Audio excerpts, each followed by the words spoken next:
Here's the thing. I told y'all what's going to happen. We're going to get into this X-Man right here. A lot of people been talking about the X-Mans. You know, everybody thought that this... Bryan Singer's in it, who does the best X-Mans movie. That's right. Yeah. And this is supposed to be one of the biggest ones as the X-Mans face their biggest foe. Now, here's the thing about this review. A lot of people have been saying, I really am curious to hear what you guys say because they lifted that embargo. I don't know why. Because once they did, shit just blew up in their face for 20th Century Fox. It hasn't been getting horrible reviews, but it has been getting what 20th Century Fox would say, disappointing reviews. Unfavorable. Unfavorable. Unsavorable. Wow, I only saw one review, and it was horrible. Oh, yes. And now, is that review being a little bit too harsh? Is that one guy there just... Did he get his Disney check? Thank you, Iron Man. Yeah, exactly. You know, everybody's saying Disney just paying everybody else to talk shit about superhero movies. Now, I got mine, but I didn't cash it yet. I ain't taking it to the bank yet. So I'm going to be fair with this. Then we'll see how I feel afterwards. But as I told you, the X-Men right now, X-Men Apocalypse, they are facing their strongest, most dangerous foe, Apocalypse, who is considered to be the first mutant. And since he was the first mutant who one of his powers is being able to absorb other mutants' powers, well, he's just been collecting powers over time. And at this point, he is considered to be the strongest mutant out there. And just like any other supervillain out there, for some reason, he don't even know why. He's just like, I just want to destroy the world. I have never really understood Apocalypse. Even in the comics, I was like, dude, I don't get what you want here. Yeah, he just woke after. I guess after 1,000 years, you just wake up cranky. I'm mad. Yeah, I'm mad. Right. Fuck you, look at it. Destroy the world. Y'all want to fuck with me? Should let me sleep. Should let me sleep. I was taking a nap. Y'all making all that goddamn noise over there.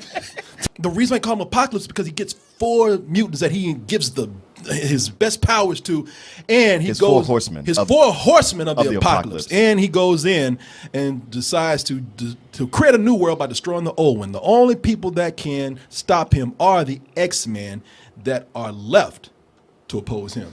Man, they always got to go after those cultural landmarks. They do. Every movie. But Mark's looking at the trailer right there. The Sydney Opera House. Like, if mutants ever really do exist, move the fuck out the city. I'm going back to Waco. What the hell they gonna hit in Austin like Franklin's? Boom. Yeah, they will. But we got plenty of time to get out because I'll be waiting on that barbecue for about 3 hours. See Carl getting sucked up? It was totally worth it. I was getting murdered by mutants before it was cool. I don't have any bias walking into this. But I'm going to be honest with you, Martin, that's a good point that you make about them destroying landmarks everywhere, because the intro to this movie is too much, man. It is way too much. I've been having for 2 months now these superheroes throwing shit at me, blowing shit up, blowing my ass up, and I just need a little bit of a break. And I'd be goddamn, they get 2 minutes into this movie before they start losing their goddamn mind. I mean, because you want the action to kick it off. You don't want to wait around for it. Well, that is true, Martin, but it is just so much fake-ass CG just flying all over the place. It is like superheroes just had an orgy in front of a green screen, and it's just going nuts. I'm not going to say that it's bad, because once they're done with that, once they're done with getting all that crazy shit out the way, that's when you actually have what we like from Bryan Singer's X-Men. There's 2 things that work in Bryan Singer's movies that I think distinguish them from, early on, before Marvel was doing their thing. Sure. That distinguishes them from other superhero movies out there. And that is, 1, there's a lot of human drama that happens with these characters. They're always in costume, they got their things going on, love triangles. And the other thing is the social issues. They feel real. They're weaved into the story in this world. What makes it feel real is that it's mundane.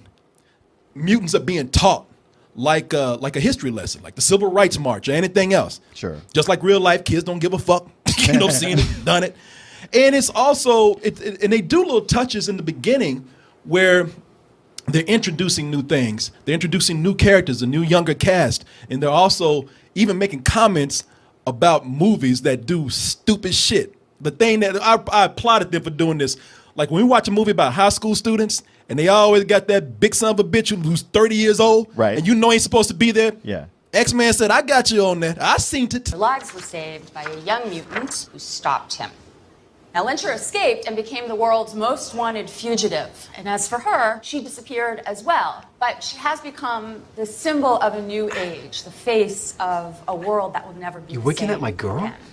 Yes, there was panic. Your girl? And there's still some prejudice. I guess you do look old enough to be her father. Found in all Well, that's just hurtful, man. That's rude, sir. That is rude. Look, his feelings really are hurt. Oh, man, I'm just big bone, man.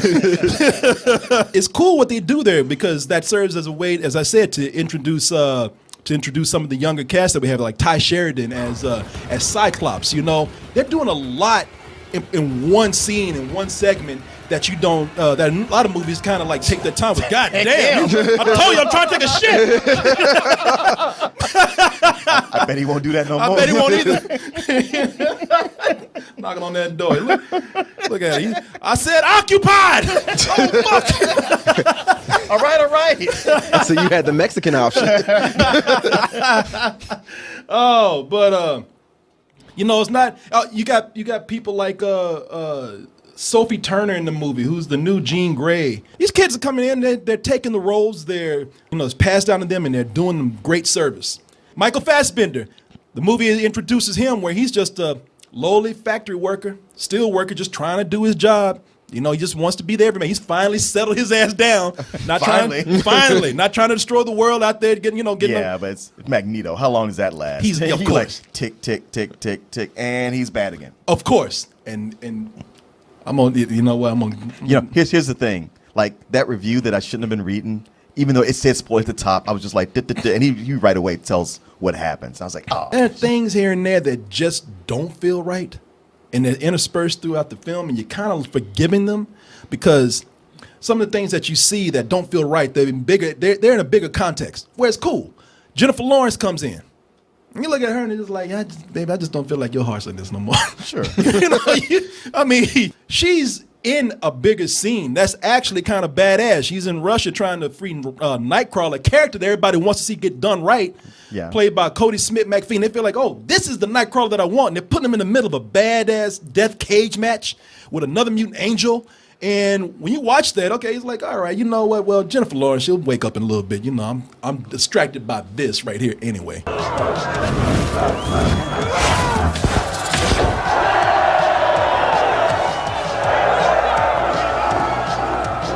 Hey, hast du dich verlaufen, kleine Maus? Der Kampf ist da vorne. Und gleich wird's spannend. Ah, meinst du das? Ja? Damn, she crucified that motherfucker. Got him nailed to that wall like Jesus. It gets to a point where you realize she just don't give a shit no more. She's tired of doing this. I mean, her character mystique, but her character has tired. lost its mystique. You know, I'll give you that one, man. I'll give you that one because it's true. I was waiting for that reaction. I was like, this is gonna go one of two ways. No, if your puns ring true, I'll give it to you. I should be a lawyer, but yeah, man, she's not in this shit no more. Even her character ain't into it no more, man. She doesn't do anything in the movie except go around, be a tired ass Jennifer Lawrence and give orders to other mutants. Every now and then she'll do an elbow to the face or something, but it's half-ass. You know, get the fuck out of me. But, She's on a bus or something. yeah, and here's what you talking about Magneto, man. Magneto and Professor Xavier, you know, they starting up that annoying ass bromance again. Mm-hmm. You know, people at this point just like, man, why don't y'all just break up? I'll fuck each other, one of the other, you know, because the people are just tired of this shit with them. Eric, don't join them. Whatever it is you think you saw in me, I buried it with my family. Yeah, and it, see, Oops, spoiler. hey, man, they put in the trailer. I don't give a fuck. I didn't make the trailer. But they start out with they come in and doing the same old dialogue of, hello, Charles. Hello, friend. You know, it's like, oh, hell, this again. You know, they always leave mad, but they can't stop fucking each other, so they go back. It's like, look at it, like, hello, Charles, hello, hello, Eric, how are you? It's like, oh man, you know, y'all the most annoying couple that is not fucking each other out there. People really just, you can see the other mutants like, fuck, man, this shit. Because you know what's going to happen. You know that at some point, Magneto, gonna be Magneto. Yep. You know, he's gonna try to live right, and he's gonna find an excuse to be like, see, I told you, Charles, they're assholes, they're no good. I'm curious as to what it is that makes him go that route. Like, he's asking, like, hey, man, can I take a break? Nah, we need you to stay for like 10 more minutes. He destroyed a factory over a break? Yeah, they're good performances. I mean, they're still good performances. James McAvoy is still a great Professor X. Michael Fassbender, he's still committed to this role.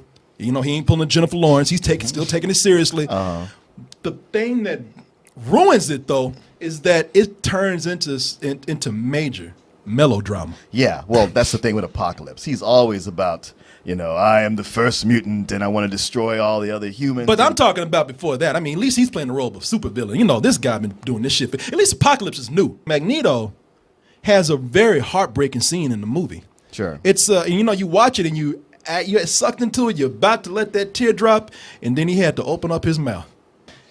You're feeling it until he does that overacting thing. No. Why is this what you want from me? It's like, God, just calm your ass down, man. Damn. It really, that's like, wow, I was feeling this until your ass had to overact. You know better than this, Michael Fassbender, man. You a thespian. You know the stage and the screen. I mean, even if they told you to do that, you would have said, no, I'm not doing that. Because it's horrible. It's a Darth Vader moment. Spider-Man 2. So what happened in Spider-Man 2? That point where Dr. Octopus takes off his blindfolds and see all the people, and he's like, no! Yeah, but see, that's a good movie. That is not a good movie. That's a great movie, man. That movie's awful. I'm sorry, but you are in the minority there, my friend. Because I dare everybody to go back and watch it Mark, we're again. talking about X-Men. That's another superhero for another day. You're gonna suck me into that shit. If you don't understand right now, you never will. No. Shit, you and I might as well be Professor X and Magneto. And That's you what it Magneto. is. Y'all argue every week and come back to this. Hello, Corey. Hello, Mark. Mark's like, I told you, Spider-Man 2 is horrible. Me and Sam just on the side. Hurry up and fuck already. Shit. Just give it a chance, Martin. It really is good. but you talk about your boy Apocalypse, man. I tried to be on his side because guy, both of your boyfriends are in this. Oh, you talking about Michael Fassbender and Oscar Isaac. Oscar Isaac. I do have a major man crush on Oscar Isaac, so you know I'm rooting for him. Michael Fassbender, I told you, ever since 12 Years a Slave, fuck his old racist ass. What does he have to be to redeem himself in your eyes? Well, he can tell me tonight. Hello, Eric.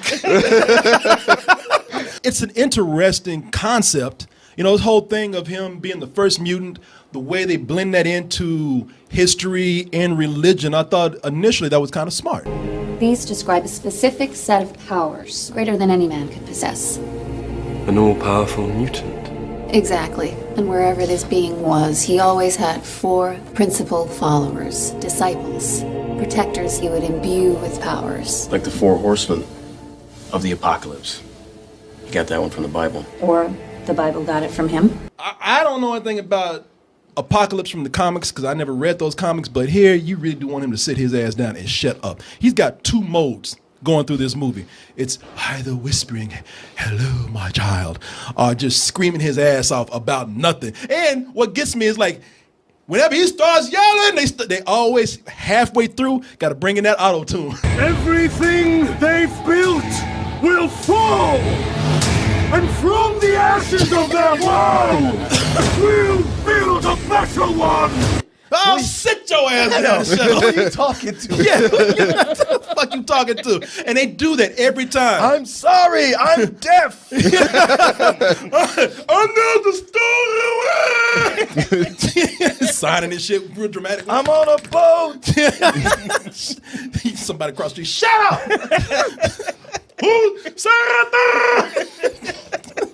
God damn, man.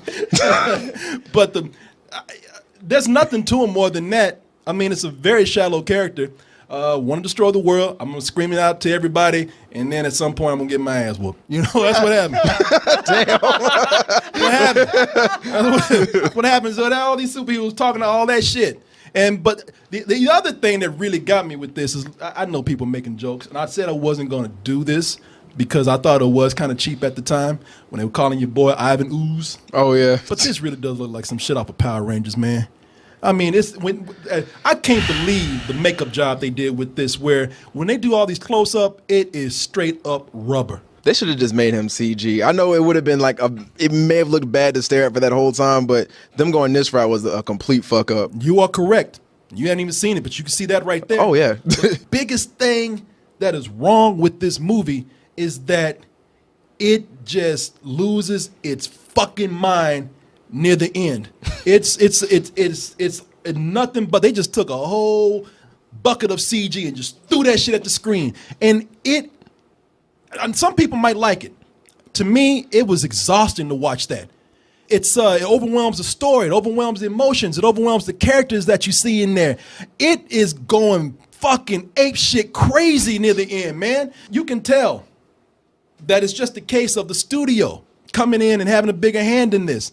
I don't think that Bryan Singer would do something like this. This is 20th Century Fox saying we need to have a case of bigger is better so we can show up the Avengers, we can tell Batman, Superman, fuck off, and anybody else who want to fuck with us in here. And we got to make up for Fantastic Four in a big way. Oh yeah, man. And it doesn't make sense because the more money they get on the budget, the bigger the powers of the superheroes. Like, have you noticed in every movie, Magneto is just getting crazier and crazier? What was the last one? A baseball stadium? He looked up and levitated a baseball stadium with one hand. Yeah. Just doing this shit. Like he's singing opera. Oh, you know. You call bullshit. It's like, yeah, he can move some metal, but a baseball stadium, come on. Yeah, well, come on. Nobody has that kind of he's power. gone from what, a submarine or a baseball stadium? Like, next is just going to be the whole planet. Well, you close. He lifted a bridge in the third movie. And well, that was an old Magneto, though. But you know what? He's trained. Hey, you know you close right here because in this one, it's a whole city. Word? Yeah, it's a whole. Okay. It's a whole fucking city. He turns one to just one big ass amusement park, man. Just putting his hand to the ground. I'm like, okay, y'all need to put a cap on this shit. Did they just steal that from the Avengers too? Well, he didn't levitate it, but okay. he's just blowing the whole fucking city up, man. It's like, come on, you know, it gets to a point where I know it sounds crazy because you're saying, oh well, he lifts metal, but now you're getting silly, Corey. But you have to retain some sort of believability with these characters, with these stupid ass powers, and they don't give a fuck here, man. They really don't. That's all him. Wait, I'll show you. Hold on. I'm about to say, hey. I'm sorry, yeah. It's all him. Look at y'all levitating. You feel that? No, look at this. That's all him right there. All of that is him. You know, you thought that was like a hurricane or something. Now, did Apocalypse increase his power? Yeah, he did a little bit, but still, it's kind of okay. like, Well, there you go. I knew you were gonna say that shit. What? I'm just asking. No. Honestly, I'm not trying to trip you up. No. And you know what? You have a point. You definitely have a point. I'm giving it to you, man. Okay. I'm just hoping you wouldn't say it. Look, I swear to God, if you say this shit. Fuck. But you're right. You could probably believe it if it wasn't already going crazy like this, because it's at the point where you know it's not about the powers, it's about the money that they want to put in there and how much they want to make a spectacle out of this. You can tell that they're trying to repeat some things because, hey, it was cool in the last movie. Quicksilver has another scene where he's doing that time in a bottle scene that they did in Days of Future Past. They're doing it here. You know, they made it bigger, they made it more explosive, they've stretched it out. There's nothing really innovative right there. And because they make it longer, and because this is all in slow motion right here, you know, you're like, okay, you need to come on with this shit. You know? Do they play Time in a Bottle again? No, they play Sweet Dreams Are Made of This by Eurythmics. Okay. Which really doesn't make sense. Doesn't make sense, really. Yeah. And it's funny, but we've seen it. We've already seen it before. I will say, I forgot that actor's name. Evan Peters. Evan Peters, but he's Peterson? Evan Peters. Peters. No, he's still a lot of fun to watch, though. Yeah. When he's, even minus the whole Quicksilver scene right there. Something small right here that I'm going to really give the movie credit for. They do a lot of globe-trotting here. They do a lot of cutting from one country to the next, from one continent to the next. for a movie that has so much confusing things going on, they actually handled that pretty well. Okay. Yeah, the editing and the pacing of it was all right when it came to actually taking you to different places. You never felt really lost or anything. You kind of knew exactly where people were. So the editing on this is very well. But as far as everything else, bullshit. No, actually it ain't that bad. It ain't that bad. Oh, okay. I was gonna say, like, everything you're saying makes me go like, all right, I want to see it, but I'll have low expectations. Yeah. You try to sneak into the theater. You can. Shit, I tell you that with a Better Than Sex movie, man. But with this, it's not horrible, but it's not good. It's something where they missed everything that made those other X-Men movies what they are. That's too bad. Yeah, I mean, it really is something where they finally, in a Bryan Singer movie, they finally succumb to the weakness of, hey, you know what? We just got to throw everything at the screen and wow people. And all the characterization that they're building up, all the new people that they're introducing, they don't have a chance against all this crazy stuff that's happening right here. And that's a shame because you can see Bryan Singer's direction in there with his actors, but he is no competition for that computer. That's CG1. And I would really, really recommend this as a rental. I mean, people are gonna go see this anyway because it's one of the you must see movies of the summer. And maybe I lowered your expectations, but if you're really a big fan of these movies, prepare to have your heart broken. Oh, Just wow. Yeah. Damn. Better or worse than X-Men 3? X-Men 3 is still worse, but this is just a tiny bit ahead, man. Better or worse than Batman vs. Superman? Brother, come on. No, y'all still hold the bullshit trophy right there, Batman, Superman. So every other superhero movie so far this year has been bad. Deadpool, good. Batman v Superman, horrible. Yeah. Then Cap, and then this. And then this. I've been trying to restrain myself. Because it's the best way for me to put this is just to say, if you saw Captain America Civil War and you admired it for how well they did those action sequences and how everything made sense, how every character had a purpose, this is the complete opposite of that. Okay, so if you haven't seen Civil War, go see this first. No, because this is fucking slop right here. This is CG slop. Now, if you excuse me, I got to check the cash from Disney. Yo, man. See, I told you.